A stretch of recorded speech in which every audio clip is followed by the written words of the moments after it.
আমি কি শুধু দামাল দিয়ে গাইবো নাকি প্রেমও হবে? প্রেম হবে, ঠিক আছে।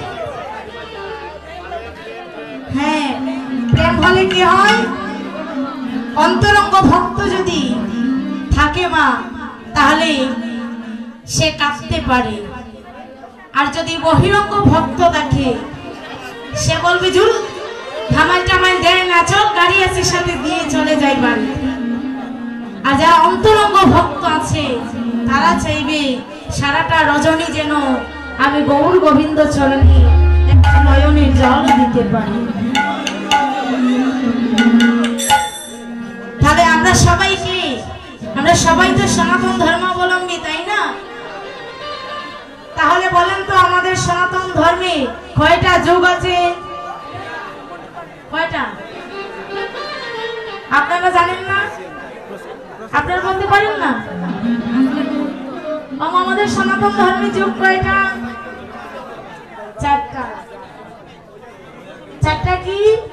সত্য, ত্রেতা, দাপর, কলি। সত্যতে কে ছিলেন? শ্রীহরি।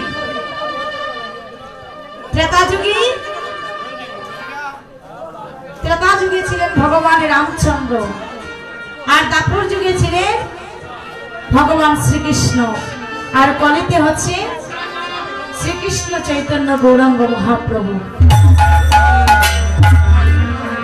আজ সে গৌরাঙ্গ মহাপ্রভু কলিতে আসলেন কেবল আমাদের মতো কলিহত জীবকে উদ্ধার করার জন্য। কেন? মহাপ্রভু বলছেন আপনি আচরি ধর্ম জীবেরই শিখায়, সেই সিদ্ধান্ত গীতা ভাগবতী গায়। মহাপ্রভু আগে নেচে গিয়ে কীর্তন করে দেখিয়ে দিলেন যে তোমরা ওইভাবে কীর্তন করো, কারণ হরিনাম ছাড়া, এই কীর্তন ছাড়া কলির জীবের মুক্তির আর কোনো পথ নেই। কলির জীবের মুক্তির পথ একমাত্র এই হরিনাম সংকীর্তন।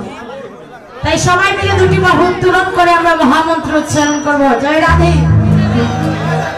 সবাই মিলে মহাপ্রভু কি, ভক্তবৃন্দ কি, সাধুগুরু বৈষ্ণব কি, সাধুগুরু বৈষ্ণব কি।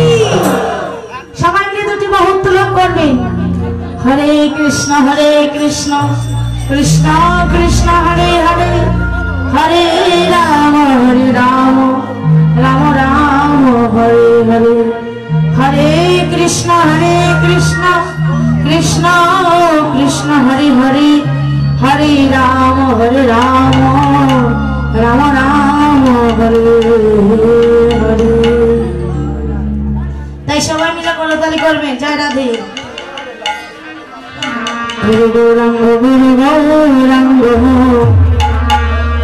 গুরু গৌরাঙ্গের জয়, গুরু গৌরাঙ্গ গুরু গৌরাঙ্গের জয়, গুরু গৌরাঙ্গ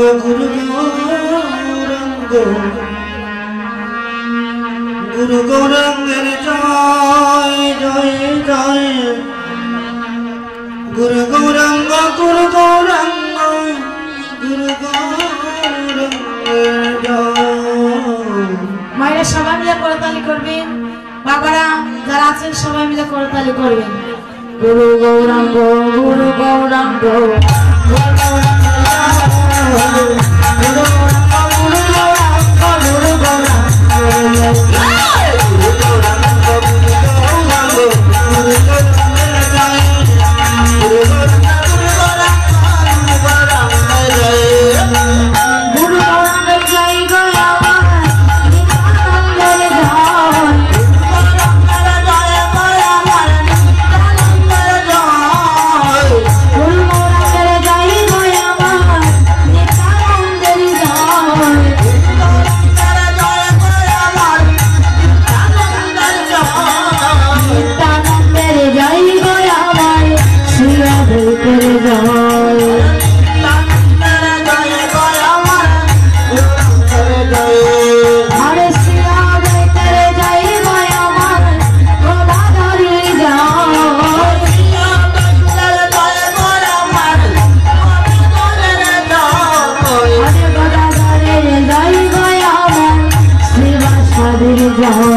না ভয় বলছো?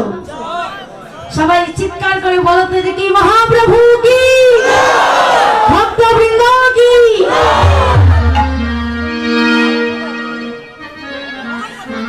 এমন ভাবে জয়ধ্বনি করো মা, আপনাদের গ্রামে যারা ঘুমিয়ে আছে তারা জয়ধ্বনি শুনে ছুটে চলে আসে।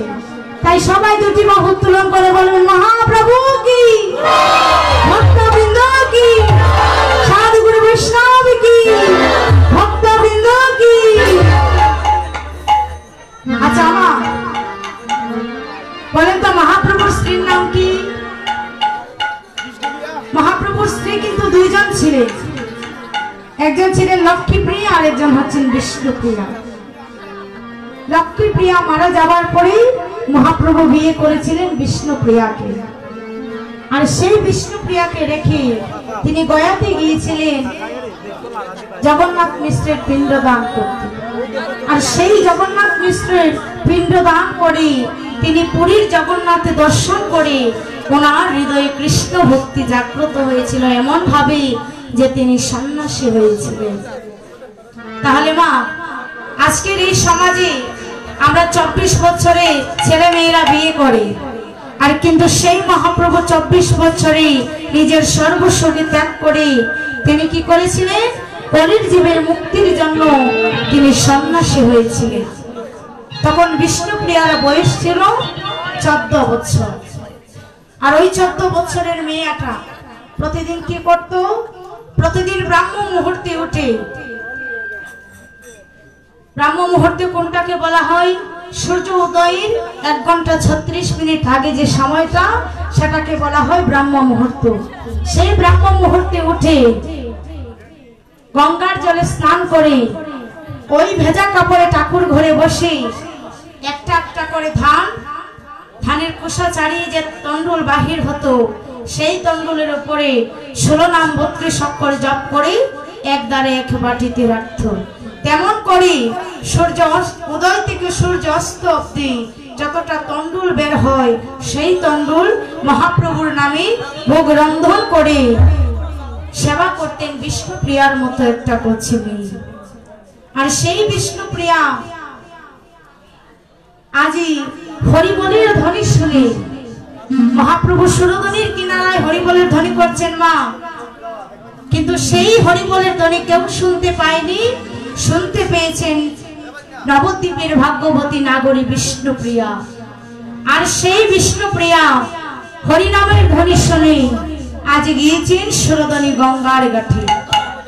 আজ বেলি অবসানকালে কাকে কলসি নিয়ে যেই সুরধ্বনি গঙ্গার ঘাটে গিয়েছে, গিয়ে জলের মধ্যে ঢেউ দিচ্ছে। ঢেউর সাথে সাথে ঝলকে ঝলকে যাকে কোটি জন্মের তপস্যায় পাওয়া যায় না, সেই গৌরূপী দর্শন করে এসে আজি তার মরমী সখী কাঞ্চনার কাছে এসে বলছে, ওই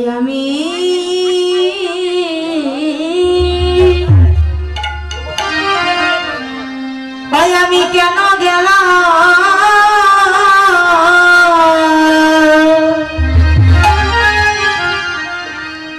অশৈরে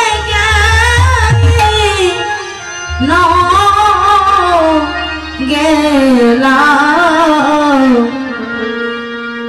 আমি কেন গেলাম ওই সুরধ্বনির ঘাটে গো, ওই আমি কেন গেলাম অশৈরে গেলাম,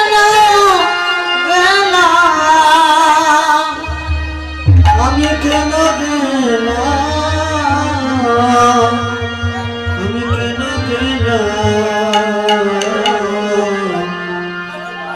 এই সুরধ্বনির ঘাটে গো। ওই আমি